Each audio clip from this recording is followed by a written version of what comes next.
नमस्कार, मैं स्नेहा आपकी होस्ट एक बार फिर से आपका स्वागत करती हूँ आपके अपने चैनल डर का घर में। आज जो मैं कहानी आप सबके लिए लेकर आई हूँ वो कहानी है सुमित की। सुमित जो कि एक ऐसा लड़का था जिसने अपने परिश्रम और कठिन मेहनत से एक ऐसी जॉब पाई थी जो कि उसकी ड्रीम जॉब थी।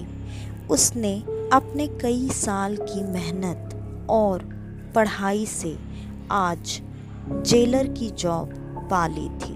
वो इस जॉब से काफ़ी खुश था क्योंकि उसके कई बार कोशिश करने के बाद उसकी ये मनचाही जॉब उसे मिल पाई थी। वो काफ़ी खुश और एक्साइटेड था इस जॉब को शुरू करने के लिए। उसे एक जगह के लिए पोस्टिंग भी मिल चुकी थी, लेकिन उसकी पोस्टिंग जहाँ पर हुई थी वो जगह उसके घर से काफ़ी दूर थी, जिसके वजह से उसे अपने माता पिता का घर छोड़कर उस जगह पर ही जाकर रहना था और अपने काम को जॉइन करना था। ये बात सुनकर माता पिता को खुशी तो बहुत हुई थी, लेकिन उसके साथ साथ अपने बेटे की थोड़ी फिक्र भी थी क्योंकि उनका बेटा पहली बार उनसे इतनी दूर जाकर अकेले रहने वाला था। उनको अपने बेटे के खाने पीने और बाकी सारी चीज़ों की काफ़ी चिंता थी। एक हफ्ते के अंदर अंदर ही सुमित को उस नई जगह पर पहुंचकर अपने काम की रिस्पॉन्सिबिलिटी उठानी थी। वो पूरी तैयारी में लगा हुआ था। माँ भी एक भरे मन से बेटे की पैकिंग कर रही थी। माँ अपने हिसाब से सारी चीज़ें बेटे के लिए पैक कर रही थी और बेटा हर बात के लिए अपनी माँ को ये समझा रहा था, माँ तुम बिल्कुल चिंता मत करो, मुझे इन सारी चीज़ों की ज़रूरत वहाँ नहीं पड़ेगी। वहाँ पर मुझे एक कुक भी दिया गया है जो कि मेरे खाने पीने और हर चीज़ का ख्याल रखेगा। लेकिन माँ अपने बेटे की चिंता ना करे, ऐसा कहीं होता है क्या? ठीक यही हाल सुमित की माँ का भी था और वो अपने हिसाब से अपने बेटे को डांटते फटकारते सारी चीज़ों को पैक करती जा रही थी और सबको किस तरीके से इस्तेमाल करना है वो चीज़ भी अपने बेटे को समझा रही थी। सुमित आखिरकार अब उस जगह पर पहुंच चुका था। सुमित को उस जगह के बारे में पहले से कोई जानकारी नहीं थी और सुमित जब उस जगह के लिए आ रहा था तब उसने रास्ते में उस जगह के बारे में जिन जिन लोगों से पूछने और जानने की कोशिश की, कुछ लोग तो उस जगह का नाम सुनते ही वहाँ से भाग खड़े हो रहे थे और कुछ लोगों ने सुमित को उस तरफ ना जाने की हिदायत दी। क्यों, किस लिए? सुमित के पूछने के बाद भी उसको उसके उन सवालों का कोई जवाब नहीं मिलता था। बस वो लोग जो जवाब दे रहे थे वो सिर्फ इतना ही कहते कि साहब अगर आप अपनी ज़िंदगी चाहते हैं तो उस तरफ भूल से भी मत जाइए। सुमित इन सारी बातों का मतलब समझ नहीं पा रहा था, लेकिन सुमित को उस जगह तो जाना ही था क्योंकि ये सुमित की मनचाही और इतनी कोशिशों के बाद मिली हुई ऐसी जॉब थी जो कि सुमित हमेशा से करना चाहता था। सुमित की एक्साइटमेंट, खुशी अब धीरे धीरे कुछ सवालों में बदल चुकी थी। अब जबकि सुमित वहाँ पर पहुँच चुका था, सुमित ने अपने जूनियर्स को वहाँ सामने उसका स्वागत करने के लिए खड़े देखा और वहाँ पर जितने भी लोग थे सारे लोग सुमित को देखकर काफ़ी खुश थे, सिवाय वहाँ पर एक सबसे बुजुर्ग जो कांस्टेबल थे उनकी रिटायरमेंट कुछ ही समय में होने वाली थी। सब ने एक एक करके अपना इंट्रोडक्शन अपने सीनियर को दिया और सब ने हार फूल माला पहनाकर उनका दिल से स्वागत किया। लेकिन वो सीनियर जो कांस्टेबल वहाँ पर बुजुर्ग थे उन्होंने सुमित की तरफ एक अजीब सी नज़रों से देखते हुए कहा, बेटा यहाँ आ तो गए हो, समय रहते या तो यहाँ से चले जाओ या फिर तुम कभी चाह कर भी यहाँ से जा नहीं पाओगे। इतना कहने के बाद वो बिना कुछ सुने और बिना कोई बात किए वहाँ से निकलकर आगे बढ़ गए। सुमित को उनकी ये बातें काफ़ी अजीब लगी। इस वजह से सुमित ने बाकी के कांस्टेबल से सवाल करने शुरू किए, लेकिन सारे लोगों ने सुमित के पूछे हुए किसी भी सवाल का जवाब नहीं दिया और बात ये कहकर टालने की कोशिश की, साहब बुढ़ा गया है, उम्र हो गई है उसकी, अब बस पागल ही होने वाला है। वैसे भी आप उसकी बातों पर ध्यान मत दो, कुछ दिन में वो वैसे भी यहाँ से चला जाएगा। और इतना कहकर सबने बात को टालने की कोशिश की, लेकिन सुमित के मन में हजारों सवाल अब उथल पुथल मचा रहे थे, क्योंकि रास्ते में भी सुमित ने ऐसी ही कई सारी बातें सुनी थी, जो बातें अभी उसके दिमाग में एक तूफान मचा ही रही थी। उस तूफान में एक बड़ी, सबसे बड़ी लहर बनकर आई इन बुजुर्ग की बात। और सुमित अब इन चीज़ों से इतना परेशान हो चुका था कि उसे वहाँ पर ज्वाइन करने के बाद क्या क्या काम कैसे करने थे, जिसकी प्लानिंग वो पूरे हफ्ते से करता चला आ रहा था, वो सारी प्लानिंग उसके दिमाग से जैसे मिट सी गई थी। सुमित एक बुत सा बना हुआ वहीं पर खड़ा रहा। सारे लोग वहाँ से जा चुके थे। सुमित की नज़र अचानक उस पुराने से जेल पर पड़ी।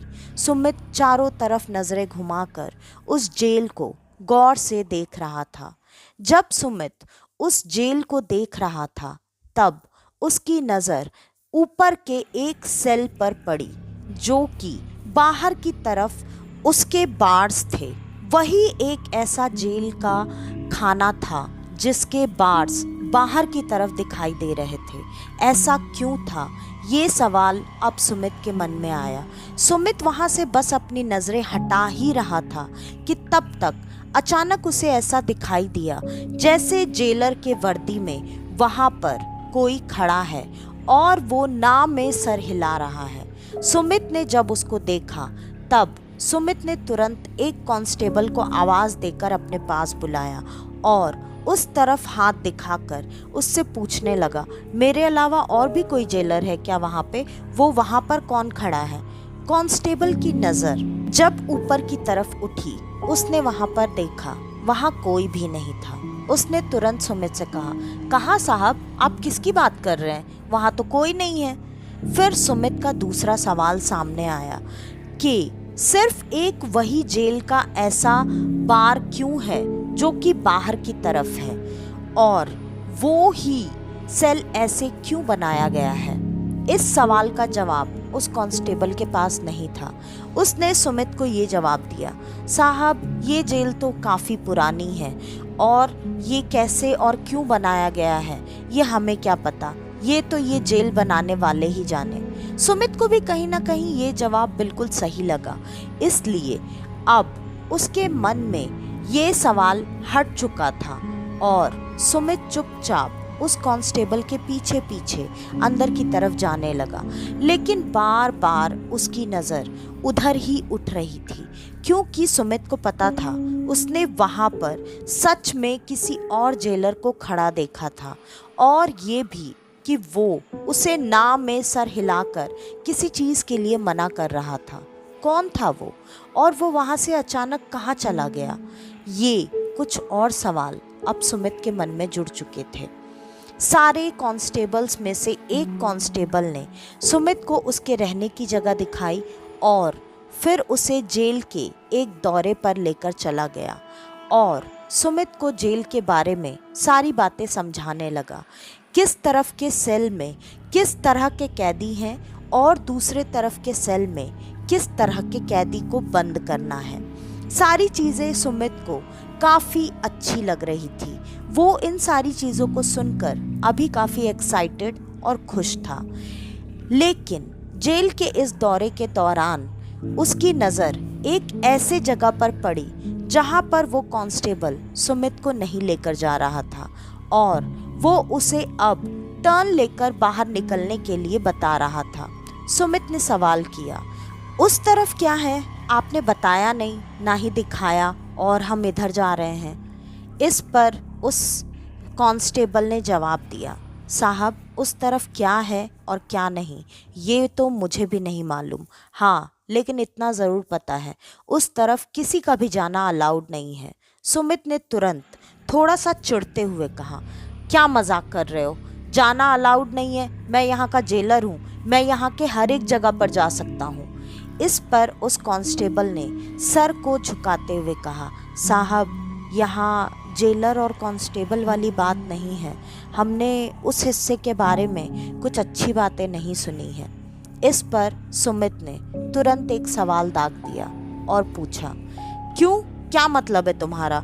जेलर और कांस्टेबल वाली बात नहीं है। ये जेल अगर पूरा का पूरा मेरे अंडर है तो वहाँ पर जाना अलाउड नहीं है या कांस्टेबल और जेलर नहीं जा सकते, ये क्या मतलब हुआ? मुझे खुलकर बताओ। इस पर उस कांस्टेबल ने जवाब दिया। उसने कहा, साहब मुझे बहुत ज़्यादा तो नहीं पता, हाँ इतना सुना है कि पुराने समय में वहाँ पर जेल के सबसे खतरनाक कैदियों को रखा जाता था। उनमें से एक कैदी ऐसा आया था जो कि पता नहीं कितने खून कर चुका था और उसका खून करने का तरीका भी काफ़ी अलग था। वो लोगों को आराम से नहीं मारता था, वो लोगों को काफ़ी तड़पा तड़पा कर मारता था।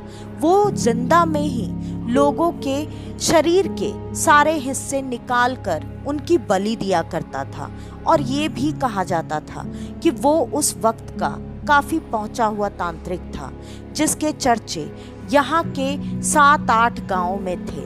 और तो और ये भी कहा जाता है कि वो काले जादू में महारत हासिल कर चुका था। वो जिसे भी चाहता खड़े खड़े मौत के घाट उतार सकता था, लेकिन वो लोगों को ऐसे नहीं मारता था। वो लोगों को हमेशा ऐसे ही तड़पा तड़पा कर मारना ही पसंद करता था, या फिर शायद ये अलग उसके बलि देने का तरीका था जिससे आसपास के सारे लोग उससे इतना ज़्यादा डरते थे कि कभी भी किसी ने उसके खिलाफ आवाज़ उठाने की हिम्मत नहीं की। और एक बार ऐसे ही आपकी तरह कोई जेलर आए जिनको जैसे ही इन सारी बातों के बारे में पता चला, उन्होंने हिम्मत करके उसे जेल में डाल दिया और जेल में अंदर बंद रहते ही उसने जेल के कैदियों को पता नहीं कैसे लेकिन उसी तरह से लोगों को मार कर उनकी बलि देना शुरू कर दिया था, जिससे वो जेलर साहब काफ़ी परेशान हो चुके थे और उन्होंने वहाँ गांव में और बाकी तांत्रिकों की मदद से उसको मारने की या उसके इन चीज़ों को रोकने की काफ़ी कोशिश की। इसी कोशिश में उन जेलर की भी मौत हो गई और हमें ये नहीं पता, लेकिन एक समय के बाद वो हिस्से को पूरी तरह से बंद कर दिया गया, जिस हिस्से में अब किसी का भी जाना अलाउड नहीं है, क्योंकि कहते हैं वो तांत्रिक अभी सिर्फ तब तक शांत है जब तक कोई उस हिस्से को जाकर उसे खोल ना दे। अगर कोई ऐसी गलती कर देगा तो फिर से वो तांत्रिक जिंदा हो जाएगा और वो वैसे ही लोगों की बलि लेना शुरू कर देगा। ये बात सुनते ही सुमित जोर जोर से ठहाके मारकर हंसने लगा और उसने कहा, दिमाग खराब हो गया है क्या तुम्हारा? आज के डेट में तुम ऐसी फालतू की बातें कर रहे हो, वो भी खुद पुलिस होकर। ऐसी चीज़ें होती हैं क्या? इतना पढ़ाई लिखाई करके भी अगर तुम्हें ऐसी ही बातें करनी है तो क्या फ़ायदा तुम्हारे इतना पढ़े लिखे होने का? इस पर कांस्टेबल ने कहा, साहब मुझे तो जो पता था, जितना पता था मैंने आपको बता दिया। मानना ना मानना ये आपके ऊपर डिपेंड करता है। उस हिस्से में कोई दिन में भी जाने की हिम्मत इसीलिए नहीं करता। सुमित काफ़ी जिद करने लगा कि उसे उस हिस्से में जाकर देखना ही है। कांस्टेबल ने साफ साफ मना कर दिया कि वो वहाँ पर नहीं जाएगा और वो सुमित को वहीं पर अकेला छोड़कर आगे बढ़ गया। सुमित के भी मन में एक बार ये सवाल आ गया कि उसे उस तरफ जाकर कुछ देखना चाहिए या नहीं। सुमित ने फिर अपने माँ की कही हुई बातें याद की और उसके मन में यही आया कि उसे उस तरफ नहीं जाना चाहिए। फिलहाल के लिए तो सुमित वहाँ से चुपचाप अपने कमरे में चला गया, लेकिन उसके दिमाग से वो सारी बातें जो सुबह से लेकर अभी तक हुई थी, वो अजीब अजीब तरह के सवाल बन के लगातार घूमे जा रही थी, जिनमें से एक सवाल का जवाब भी सुमित के पास अभी तो नहीं था। सुमित इन चीज़ों से काफ़ी परेशान था। वो खाना खाकर बिस्तर पर लेट चुका था, सोने की कोशिश कर रहा था और उसे अचानक से अजीब अजीब सी आवाज़ें सुनाई देने लगी। ऐसी आवाज़ें जैसे कोई बहुत तेज तेज चीख रहा हो। ये आवाज़ें इतनी ज़्यादा दिल दहलाने वाली थीं, जिसको सुनकर शायद मुर्दा भी उठ खड़ा होता। उन आवाज़ों को सुनकर अब सुमित अपने कमरे से बाहर निकल चुका था। वो आवाज़ें कहीं और से नहीं, जेल की तरफ से ही आ रही थी और सुमित जेल की तरफ अपनी नज़रें दौड़ाने लगा। वो जेल की तरफ देख ही रहा था कि तभी अचानक उसे उसी कमरे में, जिसका बार बाहर की तरफ था, एक ऐसी रोशनी दिखाई दे रही थी जो कि लग रहा था जैसे किसी ने आग जला रखी हो। और अब सुमित के दिमाग में अचानक एक बात आई कि सुमित जब पूरे जेल को हर तरफ से देख रहा था, तब उसे ऐसा तो कोई कमरा नजर नहीं आया था जिसका बार ऐसे बाहर की तरफ बना हुआ हो। सुमित के मन में अब ये बात आने लगी कि ये शायद वही कमरा तो नहीं जिसके बारे में सुबह कांस्टेबल बात कर रहा था। सुमित ने सुबह अपना उधर जाने का इरादा तो बदल दिया था, लेकिन अब ऐसी चीज़ें देखने के बाद सुमित के मन में उस तरफ जाने की उत्सुकता और ज़्यादा बढ़ चुकी थी। सुमित को अब उस तरफ जाना ही था। उसे देखना था कि उस तरफ आखिर है तो है क्या। ये ख्याल उसके मन में आया ही था कि तब तक अचानक सुमित को फिर से वही जेलर वहाँ उस बार के पास खड़ा हुआ दिखाई दिया और वो साफ साफ फिर से ना में ही सर हिला रहा था। लग रहा था जैसे वो सुमित के मन की बात पढ़ सकता हो और सुमित को उधर ना जाने की हिदायत दे रहा हो। सुमित को ये सारी चीज़ें काफ़ी अजीब लग रही थीं। सुमित को डर तो काफ़ी लग रहा था, लेकिन फिर भी उसने अब ये फैसला ले लिया था कि वो कल दिन में उस तरफ ज़रूर जाएगा और देखेगा कि जो बातें उसे बताई गई हैं वो कहानी है या उसमें थोड़ी बहुत भी कोई सच्चाई है। और सुमित वापस से अपने कमरे में चला गया। जब वो कमरे में गया तो उसके दिमाग में सुबह उस तरफ जाना है या नहीं, ये सवाल वापस से उठने लगा। लेकिन सुमित अपने डर को दबाते हुए उस तरफ जाने का फैसला कर चुका था। सुमित की आंख लग गई और देखते ही देखते सुबह भी हो चुकी थी। सुमित उठा और तैयार होकर उधर जेल की तरफ बढ़ चला था। वो वहाँ पर जब पहुँचा तो अभी उसके सामने कोई कांस्टेबल नहीं था, तो उसने अकेले ही उस तरफ जाने का फैसला किया। सुमित उस तरफ बढ़ चला था। जैसे जैसे वो उस तरफ जाने के लिए अपने कदम आगे बढ़ा रहा था, उसके दिमाग में अजीब अजीब सी चीज़ें आने लगी। उसे काफ़ी डर लगने लगा। उसे अचानक से काफ़ी ठंडक महसूस होने लगी और जो जेलर उसे 2 बार उस बार के आगे दिख चुका था, वो जेलर अब ठीक उसके सामने खड़ा था, लगभग उससे 10 कदम की दूरी पर। और जैसे वो जेलर अपने हाथों से इशारा करके ना में सुमित को कुछ बताने की कोशिश कर रहा था। सुमित ने उस जेलर से सवाल किया, आप कौन हैं और आप यहाँ पर क्या कर रहे हैं? मैं हूँ यहाँ का जेलर। सुमित के इतना कहते ही वो जेलर धुआं बनकर सुमित की आंखों के सामने से तुरंत ओझल हो गया। सुमित के लिए ये नज़ारा उसका दिल दहलाने वाला था, क्योंकि सुमित को पता था उसने ठीक अपने सामने किसी को धुआं बनकर गायब होते हुए देखा। सुमित ने इससे पहले ऐसी कभी कोई चीज़ ना तो देखी थी और ना ही महसूस की थी। सुमित के पैर वहीं पर ठिठुर कर रह गए। सुमित चाह कर भी अब आगे नहीं बढ़ पा रहा था। अचानक उसे जेल के उसी हिस्से से फिर से लोगों के तेज तेज चीखने और चिल्लाने की आवाज़ें आने लगी। कोई उसे बार बार आवाज़ देकर खुद को बचाने की गुहार लगा रहा था। सुमित ये आवाज़ सुनकर वापस से उस तरफ बढ़ने लगा। उसे ऐसा लग रहा था जैसे कोई उससे मदद मांग रहा हो। सुमित को अब वहाँ जाना ही था। सुमित आगे की तरफ बढ़ गया। वहाँ एक मोटा सा लकड़ी का दरवाज़ा लगा हुआ था, जिस दरवाजे पर काफ़ी सारे तावीज, धागे, सब कुछ बांधे गए थे। ये नज़ारा देखकर सुमित को काफ़ी अजीब लगा और सुमित ने उन सारे ताबीज़ों को, धागों को खोलने और तोड़ने की कोशिश शुरू कर दी। वो जैसे जैसे उन चीज़ों को तोड़ रहा था, हटा रहा था, वैसे वैसे उस इंसान के मदद मांगने की गुहार, आवाज़, चीख बहुत तेजी से बढ़ती जा रही थी। वो आवाज़ अब इतनी नज़दीक आ चुकी थी जैसे सुमित के कान के बगल में ही कोई आकर चिल्ला रहा हो, उससे मदद मांग रहा हो। सुमित उन धागों को खोलता हुआ अपने आसपास बार बार देख रहा था कि ये आवाज़ें कहाँ से आ रही हैं। सुमित ने वो धागा लगभग खोल ही दिया था, तब तक अचानक पीछे से एक कांस्टेबल की आवाज़ आई। उसने कहा, यहाँ से तुरंत वापस चलिए।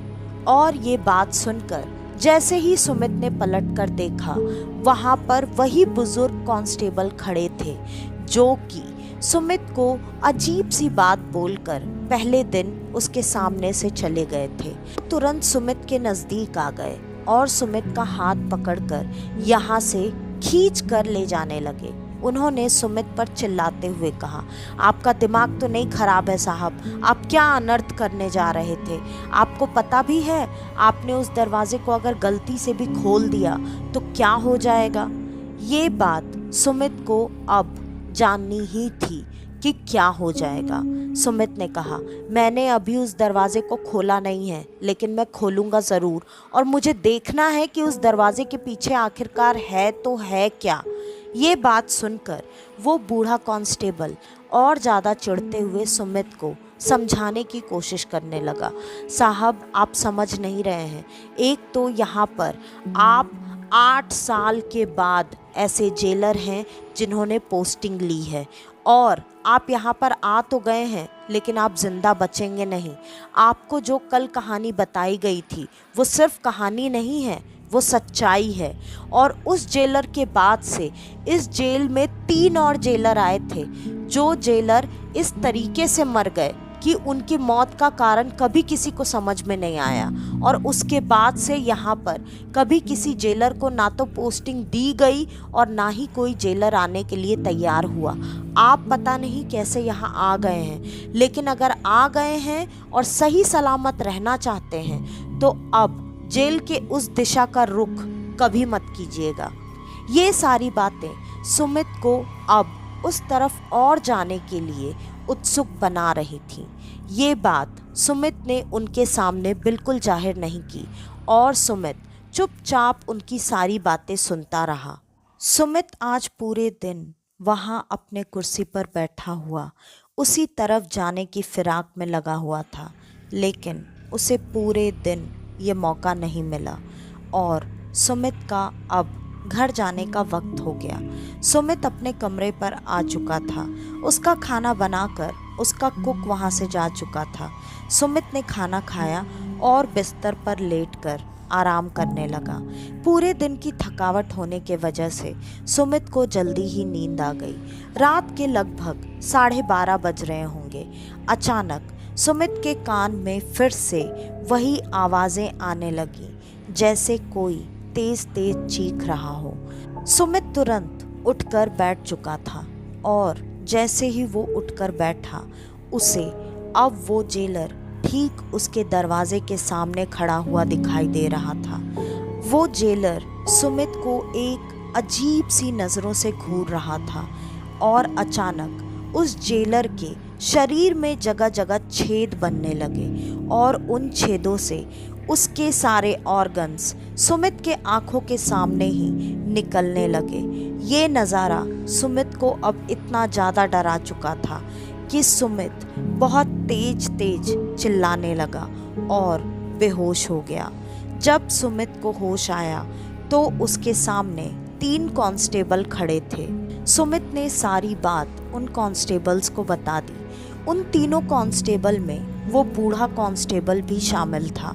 उसने तुरंत कहा, साहब, मैंने आपको सुबह ही बोला था, आपने बहुत बड़ी गलती कर दी है।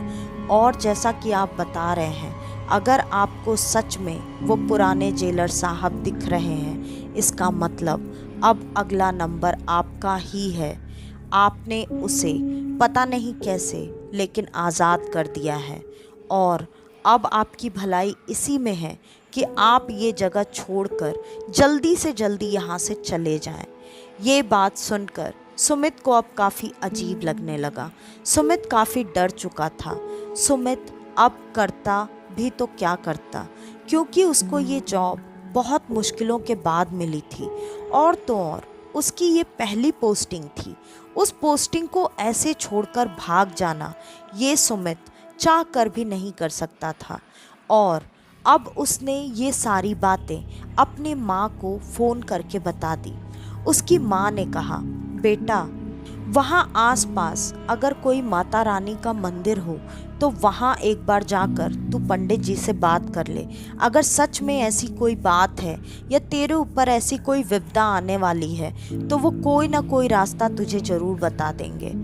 ये बात सुनकर सुमित ने तुरंत ही अपने कांस्टेबल से वहाँ पर मंदिर का पता लगाया और अगली ही सुबह सबसे पहले मंदिर में पहुँच गया।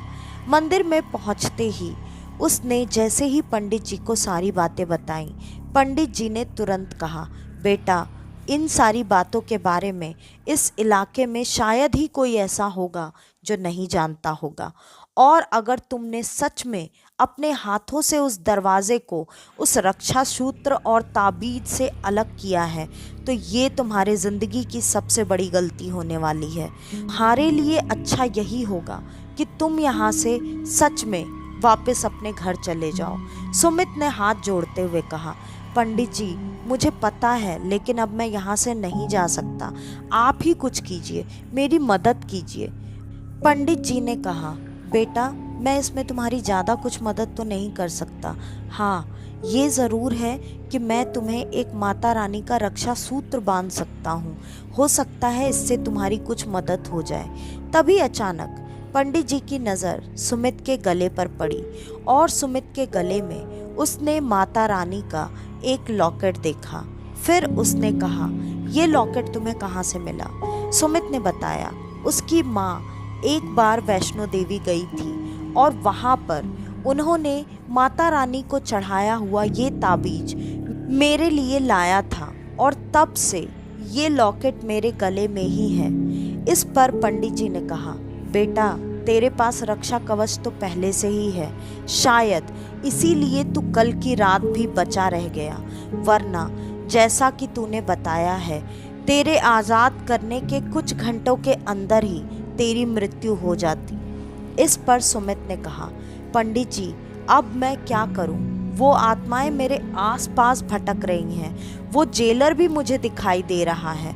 इस पर पंडित जी ने कहा, बेटा, इसके लिए तो अब बस एक ही उपाय है कि तू अपने सीनियर्स को इस बारे में सारी बातें बता दे, क्योंकि यहाँ पर आज तक किसी की भी पोस्टिंग इसी वजह से नहीं हुई है। तो अगर वो तेरे हालात को समझेंगे तो तू शायद यहाँ से वापस जा सकेगा। और तब तक के लिए तू यही कर कि तू रोज माता का कवच पढ़ा कर। इस पर सुमित ने कहा, ठीक है पंडित जी, धन्यवाद। ये कहकर सुमित वहाँ से चला गया और सुमित ने उस दिन से ही रोज माता रानी का कवच पढ़ना शुरू कर दिया। सुमित को अभी भी आसपास वो जेलर, उसके अलावा और कई सारी आत्माएं ठीक जेलर के ही हालत में दिखाई देती थीं, मतलब जिनके अंग पूरी तरह से निकाल दिए गए हों। और वो आत्माएं खड़े होकर सुमित के सामने चिल्लाया करती थीं, चीखा करती थीं, लेकिन सुमित को कोई भी छू नहीं पा रहा था, उसे नुकसान नहीं पहुंचा पा रहा था। इसी बीच सुमित ने अपने सीनियर्स को एक ईमेल भेज दिया था और इस बात से तो सच में सारे सीनियर्स वाकिफ ही थे। धीरे धीरे एक हफ्ता निकल चुका था। सुमित को कोई नुकसान तो नहीं हो रहा था, लेकिन सुमित धीरे धीरे अब इन चीज़ों से मेंटली इतना ज़्यादा स्ट्रेस में रहने लगा था कि वो अब अपनी मानसिक स्थिति बिगड़ता हुआ महसूस कर रहा था। वो काफ़ी परेशान हो चुका था। वो जल्दी से जल्दी वहाँ से जाना चाहता था। इस एक हफ्ते के अंदर सुमित ने 3 बार अपने सीनियर्स को ईमेल भेजा था और अभी तक उनका कोई रिप्लाई नहीं आया था। तभी आज सुमित अपना काम ख़त्म करके वापस आ चुका था और वो खाना खा रहा था। सुमित वेजिटेरियन था। आज जब वो खाना खाने बैठा तब उसे खाने में अचानक से सारी चीज़ें ऑर्गन्स की ही तरह दिखाई दे रही थी। सुमित ने वो देखकर उल्टियाँ करना शुरू कर दिया और वो खाना नहीं खा पाया। इसके बाद से सुमित की हालत दिन ब दिन बिगड़ने लगी। सुमित की हालत अब ऐसी हो चुकी थी कि वो बिस्तर पर पड़ चुका था। सारे कांस्टेबल्स ने भी सीनियर्स को ये बातें बता दी और आखिरकार सुमित को वहाँ से हटाने का ऑर्डर आ चुका था। लेकिन सुमित की हालत अब ऐसी हो चुकी थी कि सुमित वहाँ से अपने पैरों पर चलकर जाने के लायक नहीं बचा था। सुमित मेंटली काफ़ी डिस्टर्ब हो चुका था। वो रह कर चीज़ों को देखकर कभी चीखता, चिल्लाता, डर कर एक कोने में दुबक कर बैठ जाता और खाना तो उसने लगभग 1 हफ्ते से पूरी तरह से बंद कर दिया था। उसके इस हालत के बारे में उसके घर वालों को बता दिया गया और घर वाले सुमित को वहाँ से ले जाने के लिए आ चुके थे। सुमित के दिमाग पर उन सारी चीज़ों को देखने का इतना बुरा असर पड़ चुका था कि सुमित को घर वापस आने के बाद भी इन चीज़ों से निकलते निकलते काफ़ी वक्त लग गया। लेकिन सुमित ऐसी हालातों में भी वहाँ से जिंदा सिर्फ और सिर्फ इस वजह से जिंदा निकल कर आ पाया क्योंकि उसके ऊपर माता रानी की कृपा थी। माता रानी के कवच और उनके लॉकेट ने सुमित की जान बचा ली, लेकिन उसका दिमाग इतना मजबूत नहीं था कि वो इन सारी चीज़ों को झेल सके। सुमित आखिरकार लगभग 1.5 साल के बाद ठीक हो चुका था, लेकिन उसके बाद उस जेल में सच में कभी किसी जेलर की दोबारा पोस्टिंग नहीं की गई। आज भी वो जेल वहाँ पर है, लेकिन वहाँ कोई जेलर नहीं है। तो आज की ये कहानी यहीं पर ख़त्म होती है। आपको हमारी आज की ये कहानी कैसी लगी हमें कमेंट करके ज़रूर बताइएगा। और अगर आपको हमारी ये कहानियाँ पसंद आती हैं तो ज़्यादा से ज़्यादा हमारी इन कहानियों को शेयर करें। अगर आप हमारे इस चैनल पर आज पहली बार आए हैं तो हमारे इस चैनल को लाइक, शेयर और सब्सक्राइब करना बिल्कुल न भूलें। आपके पास आपकी ऐसी कोई कहानी हो तो डिस्क्रिप्शन में दिए ईमेल आईडी या इंस्टा आईडी पर आप हमें आपकी वो कहानी भेज सकते हैं। तो आज के लिए बस इतना ही। मैं स्नेहा आपकी होस्ट आज के लिए लेती हूँ अलविदा। वापस से आपसे मिलने आऊँगी और आप सबको लेकर जाऊँगी कुछ जाने अनजाने किस्से कहानियों के सफ़र पर आपका अपना डर का घर में। तो तब तक के लिए नमस्कार।